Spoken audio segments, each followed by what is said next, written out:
kalau kita hidup berkarakter Kristus, aura itu terpancar, saudara. Pernah nggak saudara melihat, Mbak orang Kristen ya? Pernah? Iya, aura Kristus terpancar di dalam hidup saudara. Kenapa? Karena kita bergaul karib dengan Kristus, bergaul karib dengan firman yang mengubahkan hidup kita, sehingga karakter Kristus ada dalam hidup kita. Itu salah satu menyelesaikan amanat agung Tuhan Yesus.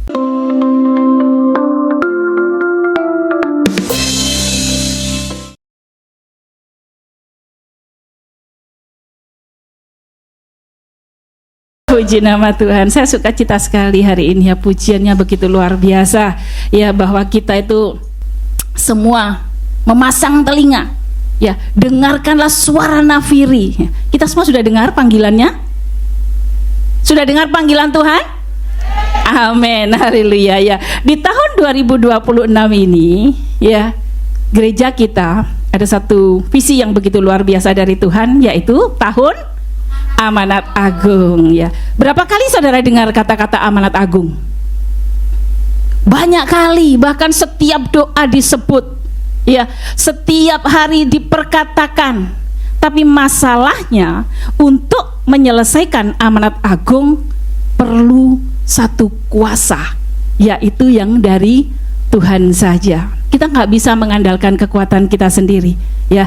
Karena itulah saudara, Tuhan Yesus punya misi yang begitu besar, punya visi yang besar, supaya semua orang boleh mengenal Dia ya, supaya semua orang ya boleh mendengar siapa Yesus. Dan itu adalah tugas dari saudara dan saya.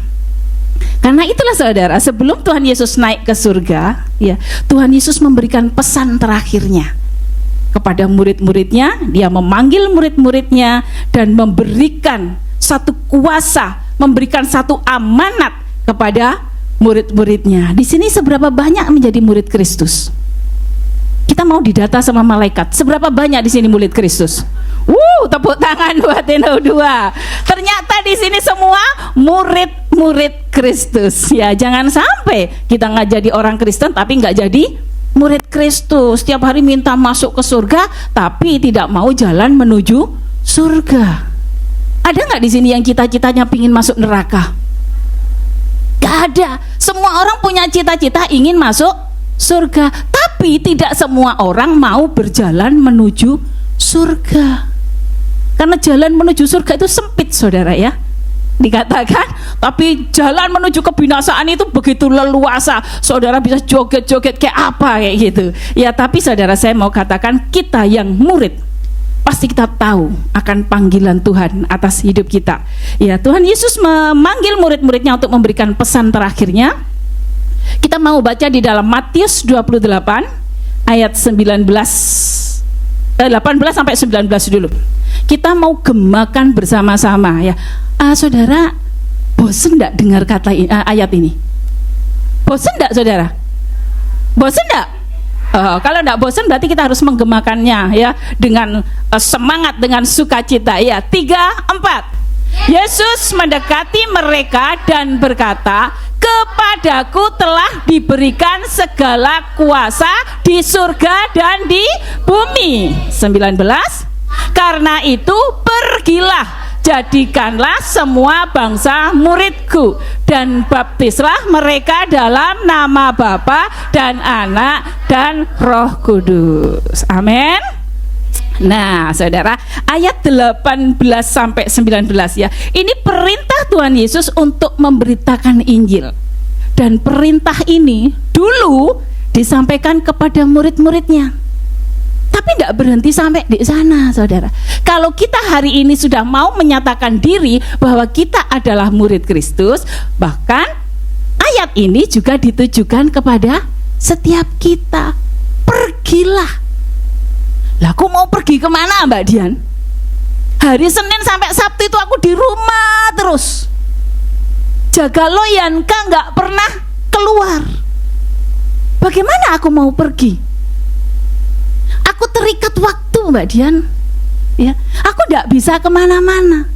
Hari ini kita mau belajar kemana kita mau pergi memberitakan Injil. Ya, saudara, kepadaku telah diberikan segala kuasa, itu kata Tuhan Yesus. Ya, Bapa di surga memberikan kuasa kepada Tuhan Yesus. Tuhan Yesus memberikan kuasa kepada kita. Ya, murid-muridnya. Kenapa? Karena Yesus mau naik ke surga. Dan kuasa itu diberikan, diminta untuk saudara dan saya yang melanjutkannya. Saudara pernah lihat lari estafet? Ya, dari depan di ke belakang langsung dibagi-bagi. Begitu juga dengan amanat ini. Dari Bapa kepada Tuhan Yesus, dari Tuhan Yesus kepada saudara dan saya. Siap berlari? Siap berlari? Iya, pergilah jadikan semua bangsa muridku. Nah, murid bisa memuridkan. Kita bisa memuridkan. Kita bisa menjadi saksi karena adanya kuasa. Ya. Orang kalau saudara sebagai ibu nih menyuruh anaknya ke warung, saudara memberi apa? Uang. Jangan sampai saudara nggak ngasih uang langsung ini, nak kesana pergi beli gula. Tapi nggak dikasih uang, nggak mungkin toh. Begitu juga dengan Tuhan memberikan perintah kepada saudara dan saya, Tuhan memberikan kuasanya, yaitu Roh Kudus yang akan mempermampukan saudara dan saya melakukan hal-hal yang tidak bisa kita kerjakan sendiri. Jadi kalau saudara mengatakan aku nggak bisa, berarti kita belum mengundang Roh Kudus bekerja. Jadi apapun firman yang Tuhan berikan, sampaikan pada kita dan kita tidak bisa melakukan, itu tandanya kita masih belum memberi ruang untuk Roh Kudus bekerja. Jadi mulai hari ini kita jangan mengandalkan diri kita sendiri. Modal dasar kita di dalam menjadi saksi, di dalam memuridkan adalah kuasa yang dari Tuhan. Katakan kuasa dari Tuhan. Nah, kalau kita mau memberikan tempat yang untuk Roh Kudus bekerja, apa yang perlu kita lakukan? Kita harus ada penundukan diri, saudara. Ego kita mulai diturunkan. Biarkan Roh Kudus yang memenuhi hati kita, Roh Kudus yang bekerja dan memimpin jalan-jalan kita. Jangan kita berjalan mendahului Tuhan. Tuhan di belakangku ya, ikuti kemauanku. Kita berdoa itu bukan untuk memerintahkan Tuhan, saudara. Kita mau taat kepada perintah Tuhan. Tapi seringkali kita berdoa itu nyuruh Tuhan ngikuti kemauan kita. Betul? Iya, doa yang benar itu dijawab oleh Tuhan karena apa? Karena doa kita sesuai dengan hatinya Tuhan. Jadi kalau mau berdoa, jangan mengandalkan kekuatan, pikiran, keinginan. Andalkan Roh Kudus. Karena itu sebelum doa, perbanyak pujian penyembahan. Ayo doa bersama, pujian sak lagu. Langsung, oh Tuhan, aku minta ini, kayak Doraemon. Aku minta ini, aku minta yang itu. Minta ini, itu banyak sekali. Tapi pujiannya sak iprit. Hari ini kita mau merubah. Perbanyak pujian penyembahan kepada Tuhan, supaya Roh Kudus bekerja, Roh Kudus memimpin hati dan pikiran kita, sehingga doa-doa kita, doa yang dipimpin oleh Roh Kudus. Mintanya enggak aneh-aneh. Kalau kita enggak dipimpin Roh Kudus, doanya minta semua aneh-aneh. Tuhan, aku minta pokoknya 1 miliar baru aku mau pulang. Kalau tidak dapat 1 miliar, aku tetap ada di Hong Kong. Ya, banyak orang seperti itu. Ya, aku tidak akan pulang sebelum aku punya rumah tingkat 3. Tidak akan pulang sebelum mobil jentrek-jentrek. Jajar-jajar, tahu jentrek-jentrek? Jajar-jajar gitu. Kita mau belajar peka dengan suara Tuhan. Nah, saudara, kenapa Tuhan Yesus memberikan kuasa kepada murid-muridnya? Ya, supaya kita bisa menaklukkan ego kita. Kalau ego kita masih menduduki peringkat pertama, jangan berharap kita peka dengan suara Tuhan. Ya, jangan harap kita peka dengan suara Tuhan, karena ego menguasai hati dan pikiran kita. Nah, Tuhan memberikan kuasa supaya kita bisa menaklukkan manusia lama kita, menaklukkan ego kita. Yang kedua, Tuhan memberikan kuasa. Kenapa? Karena Tuhan tahu kedepannya memberitakan Injil ini tidak gampang. Betul? Sekarang itu orang sensi loh dengan nama Tuhan Yesus. Betul? Sensi, dengan gambar salib aja sensi. Takutnya mereka dengan salib. Jadi kalau kita mau memberitakan firman, saudara jangan coba-coba di Indonesia door to door, datang rumah ke rumah, ditangkap, saudara. Ya, kita orang minoritas ya, tapi jangan berkecil hati. Ya, kita ada kuasa. Karena untuk maju menang itu tidak harus maju perang, saudara. Kadang kita harus mundur.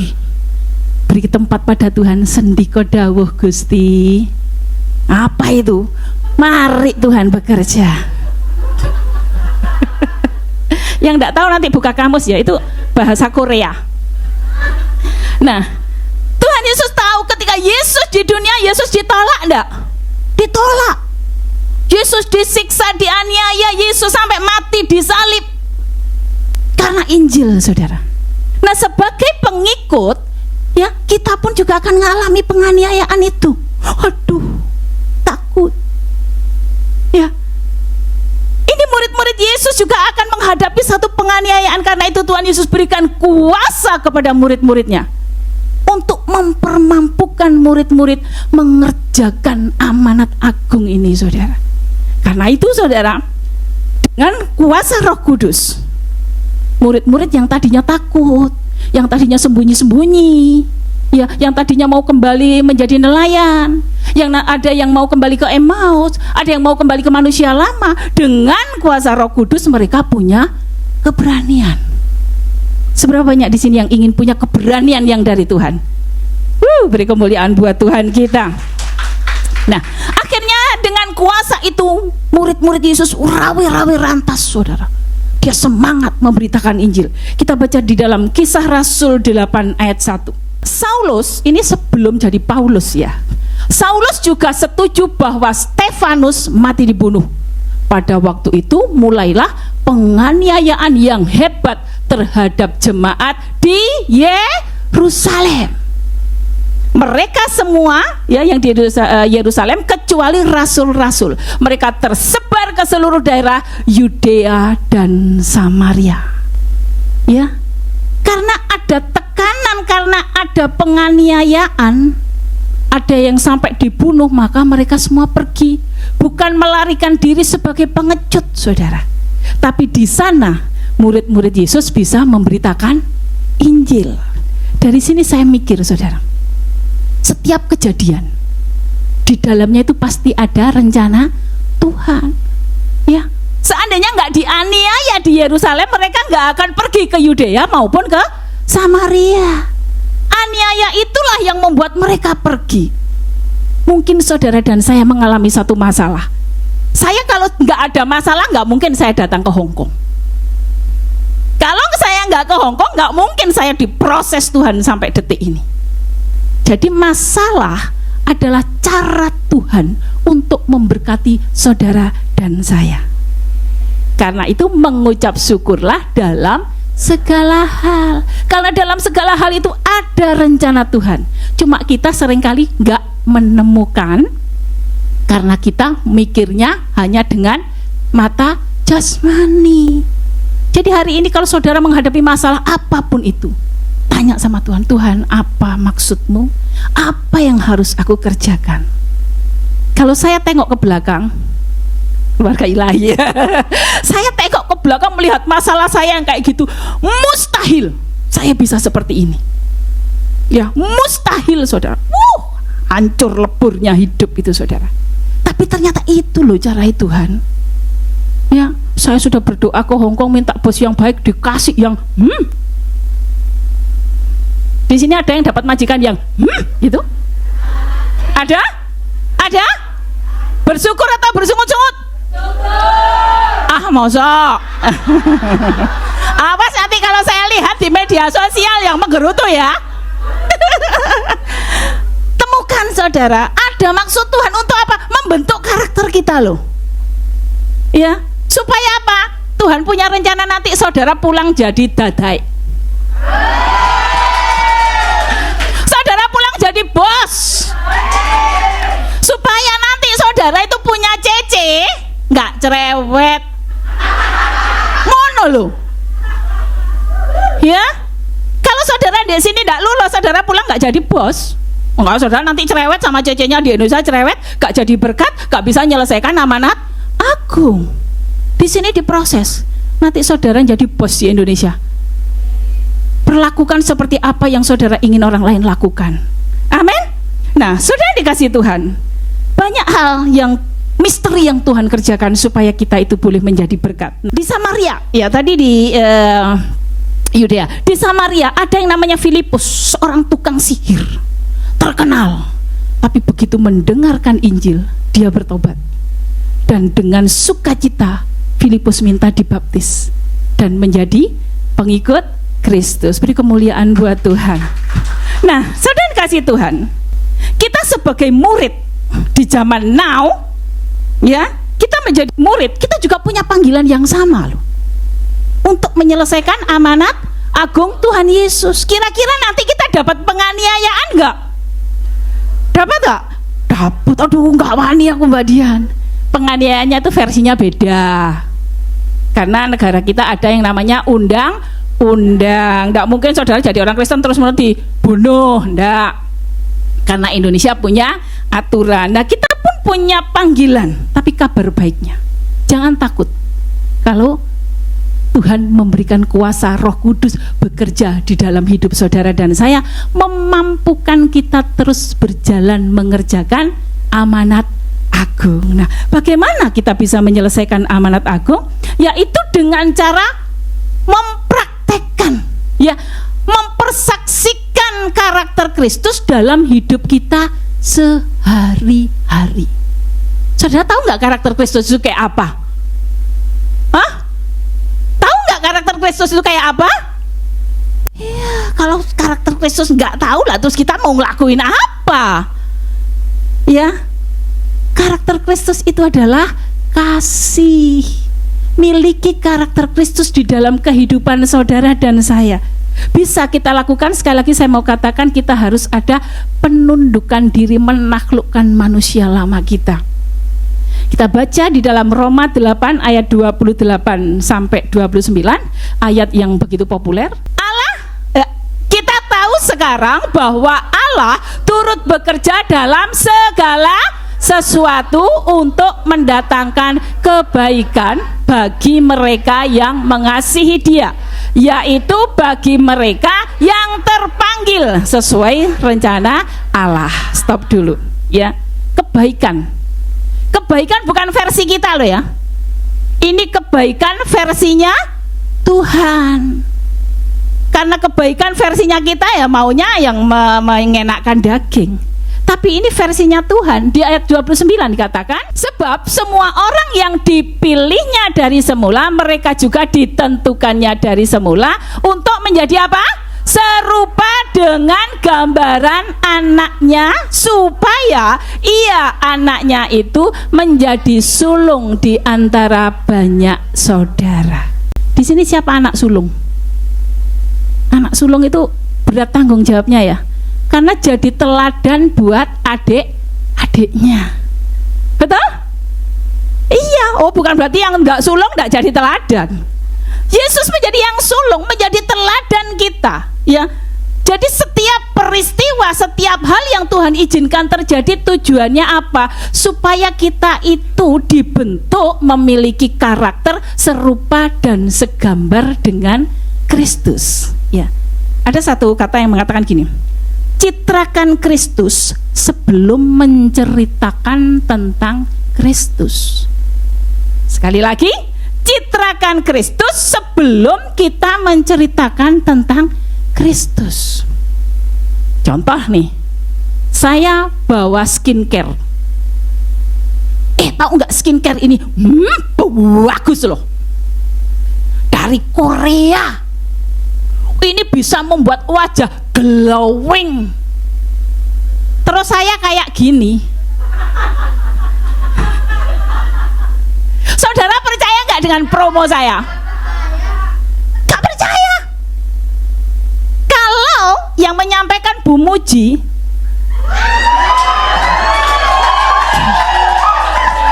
orang percaya karena Bu Muji glowing. Ya ibaratnya nyamuk lewat aja kepleset. Tapi kalau saya yang promo, nyamuk bukan kepleset, nancep di sini. Begitu juga dengan kita. Citrakan Kristus dulu dalam hidupmu. Berkarakterlah Kristus supaya kita bisa menceritakan tentang Kristus. Kalau saudara penginjilan menceritakan tentang Kristus tapi tingkah kita tidak karu-karuan, mbak ngerokok, tahu nggak? Tuhan Yesus itu, kira-kira orang percaya? Tidak percaya. Nah, sudah dikasih Tuhan. Saya mau katakan, kita seperti dengan siapa kita bergaul. Ya, kalau kita bergaulnya dengan dunia, kita akan mengikuti arus dunia. Tapi ketika kita terus bergaul dengan Kristus, maka karakter itu akan menjadi bagian saudara dan saya. Bagaimana bergaul dengan Kristus? Banyak baca firman, penuhi hati pikiran kita dengan firman. Jangan hanya dengan dracin saja. Drakor dracin itu tentang halusinasi. CEO menyamar jadi tukang ojek, itu halusinasi. Saya tanya, kamu sekarang, iya Mbak Dian, aku pulang mau menikah, mana pacarmu ini? Loh, kerja di apa? Oh, dia nyamar Mbak Dian, dia CEO sebenarnya. Kenapa? Karena terlalu banyak nonton dracin, saudara. Ayolah kita hidup di dunia nyata, saudara. Amin. Nah, karena itu mari hubungan dengan Kristus itu akan membuahkan buah roh. Ya, karakter saudara akan terbentuk kalau saudara terus miliki hubungan dengan Kristus. Ya, saya dulu melakukan yang ini, saudara. Apa kowe? Tapi ketika Kristus memproses hidup saya, bahkan ada yang ngomong gini, Mbak Dian itu dari Solo tah? Malu aku, saudara. Masa Mbak Dian dari Solo? Iya, tak kira loh Mbak Dian dari Solo. Ah, masa iya sih? Karakter gak bisa dibuat-buat.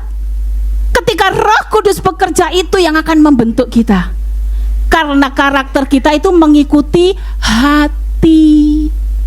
Ya, gak mungkin hatinya itu jahat tapi sama orang baik. Enggak.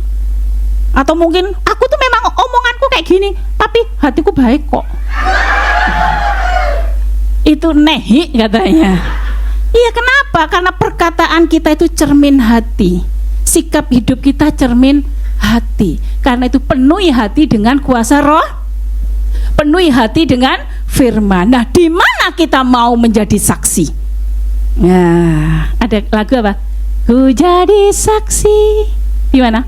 Di Yerusalem, di Yudea, Samaria, ujung bumi. Waduh, berarti aku jadi misionaris. Aku mau ke mana? Korea. Korea lagi, waduh. Ya, kita baca dalam Kisah Rasul 1 ayat 8 sampai 9. Apa Mbak Dian ini kayak orang Korea sih? Iya gitu, biar aku seneng gitu ya. Kisah Rasul 1 ayat 8 sampai 9. Tetapi kamu akan menerima kuasa kalau Roh Kudus turun ke atas kamu, dan kamu akan menjadi saksiku di mana? Yerusalem dan sampai ke ujung bumi. Kayak apa ya aku bisa ke ujung bumi? Mulai dulu dari Yerusalem, ya, dari orang-orang terdekat kita. Tadi saya mau katakan bahwa memberitakan Injil akan mengalami penganiayaan. Di Yerusalem saudara dapat penganiayaan enggak? Dapat. Jujur sekali ya. Kita mulai dari keluarga kita menjadi saksi. Kita adalah wanita wanita kuwi wani ditoto. Ya, wanita itu berani diatur, ditata.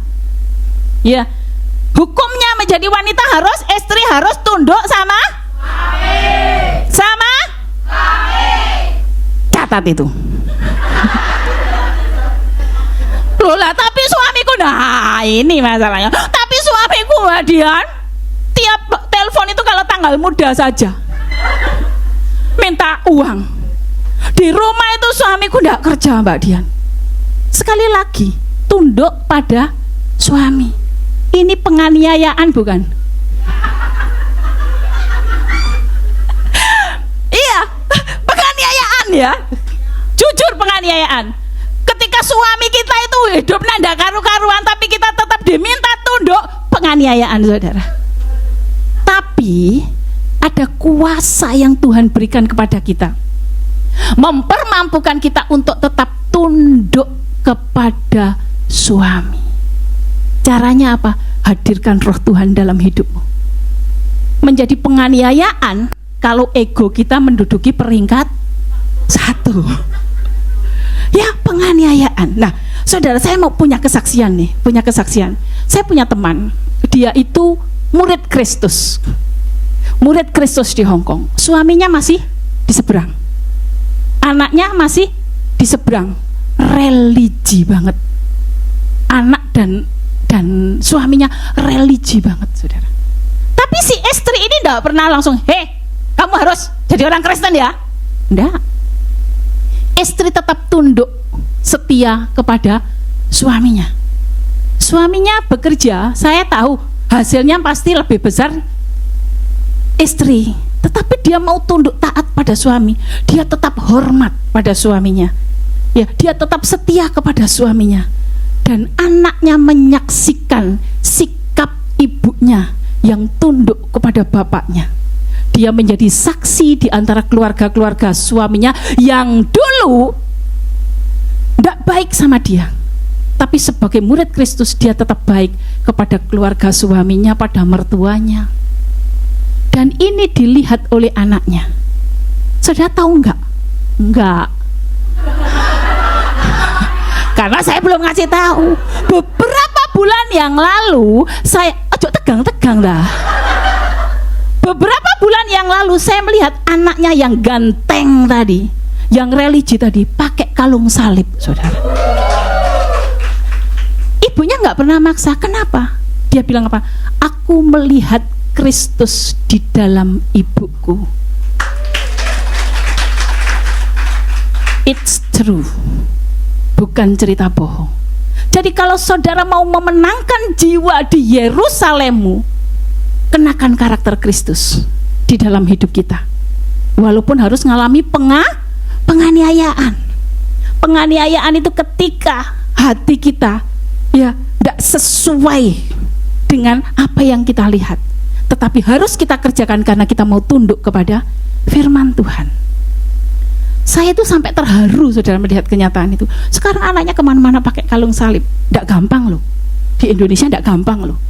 Orang sereligi itu tiba Malik Grembyang. Bukan instan, karena setiap hari dia melihat ada karakter Kristus di dalam mamanya. Ibunya yang tunduk taat, hormat kepada suami, kepada keluarga yang dulu pernah menyakiti tetap baik. Terpesona anaknya, saudara. Akhirnya anaknya mau memakai tanda salib ya di dalam hidupnya. Nah, ini menjadi saksi di Yerusalem. Gak usah muluk-muluk mau ke ujung bumi dulu. Yerusalem ayo kita kerjakan. Yerusalem kita di sini siapa? Keluarga, yang kedua majikan. Ya, menyelesaikan amanat agung di tengah majikan, penyiksaan bukan?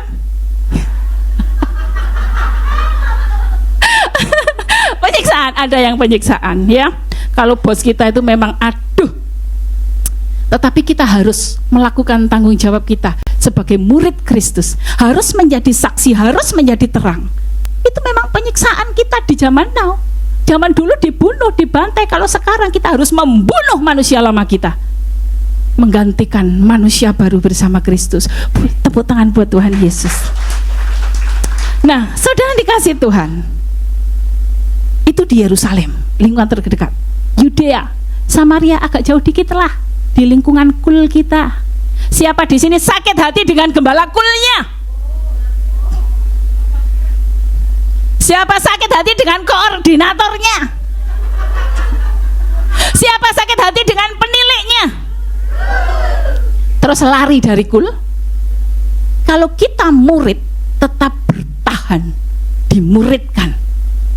Penganiayaan, kalau saudara sekali lagi egonya menduduki peringkat 1. Tapi kalau kita mau menjadi murid yang menyelesaikan amanat agung, kita tetap bertahan di dalam gesekan. Amin. Mau menjadi murid Kristus? Mau menyelesaikan amanat agung? Setia ikut kul. Nah, saudara, ayo kita nggak usah menunjukkan kepada orang lain. Ayo kita tunjukkan kepada Tuhan. Tuhan, aku mau setia. Tuhan, aku mau menjadi muridmu. Ya, jadi ayo tetap bertahan di tengah gesekan. Jangan sikit-sikit malah sikit-sikit lari. Karena gesekan itu akan mendewasakan kita loh, saudara. Ya, mendewasakan kita. Nah, sampai ujung bumi. Ya, sampai ujung bumi. Di mana? Di mana kita berada? Itu ujung bumi. Saya mau katakan karakter itu suaranya lebih keras daripada khotbah, saudara. Betul? Karakter itu suaranya lebih lantang daripada khotbah. Contoh, saya khotbah 45 menit di sini. Cerita tentang Yesus, saudara terpukau, tersepona. Iya, terpesona. Terus setelah ibadah saya keluar di kamar mandi, tiba-tiba Nona Raja nginjek sepatu saya. Saya langsung, hei, jalan itu lihat-lihat. Kira-kira yang nyantol di otak kita khotbah saya 45 menit atau yang 1 menit di kamar mandi?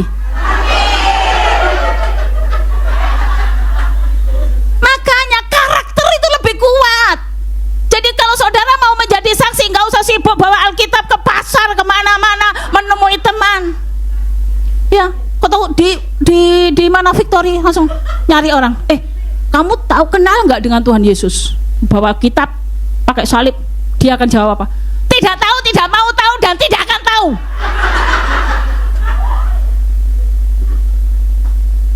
Tapi kalau kita hidup berkarakter Kristus, aura itu terpancar, saudara. Pernah nggak saudara melihat Mbak orang Kristen ya? Pernah? Iya, aura Kristus terpancar di dalam hidup saudara. Kenapa? Karena kita bergaul karib dengan Kristus, bergaul karib dengan firman yang mengubahkan hidup kita, sehingga karakter Kristus ada dalam hidup kita.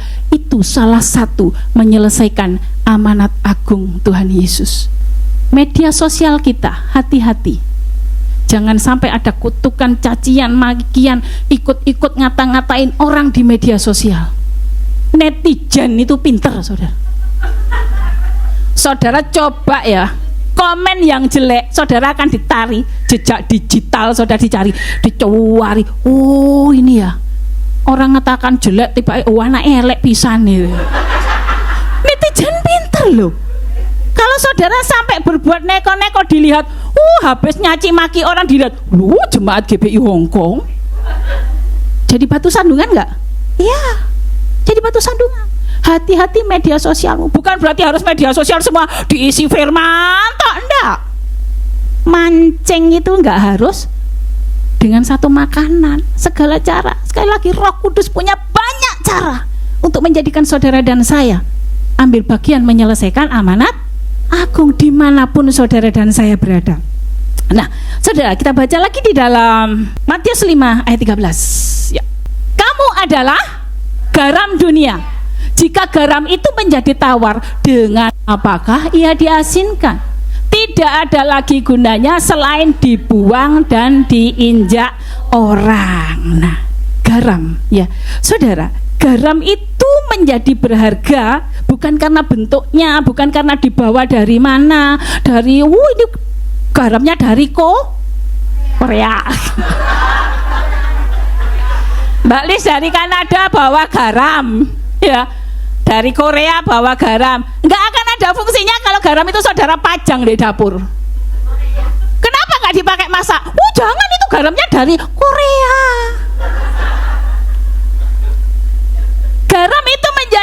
bermakna ya jika difungsikan. Saudara beli soto, misalnya beli soto, ini soto, orang Jawa bilang gini, kayak uyuh jaran. Tahu uyuh jaran? Soto yang ndak enak itu loh, ndak ngalor, ndak ngedol, rasanya ndak enak. Akhirnya saudara kasih garam, satu mangkok soto saudara kasih garam berapa? Satu mangkok?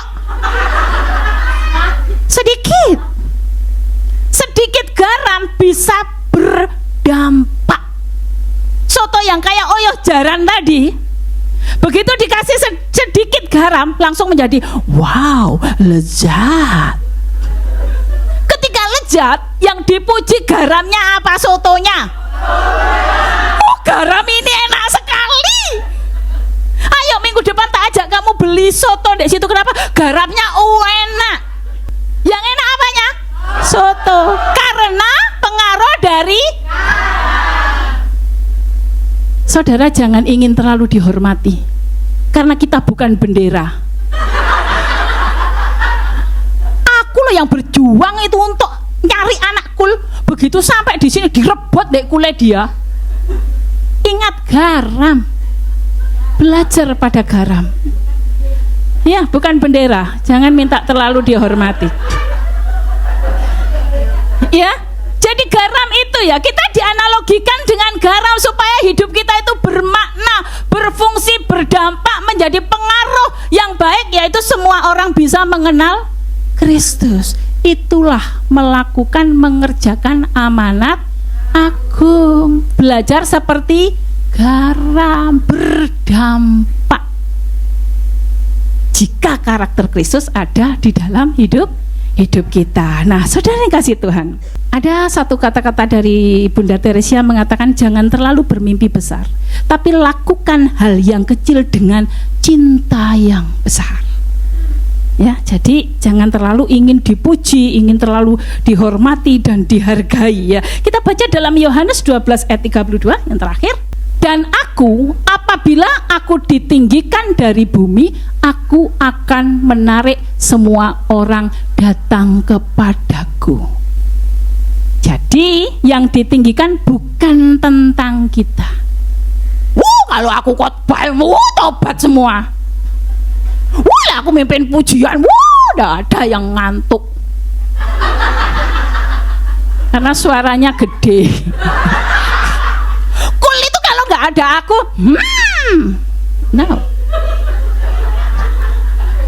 Rumah tidak akan terbangun, gedung magrong-magrong kalau aku nggak kerja. Ingat saudara, tanpa restu suami juga nggak bisa lo datang ke sini. Ya, jadi mulai hari ini jangan bicara tentang aku. Jangan lagi bicara tentang aku. Ingat, Lucifer dibuang ke bumi karena akunya sombong.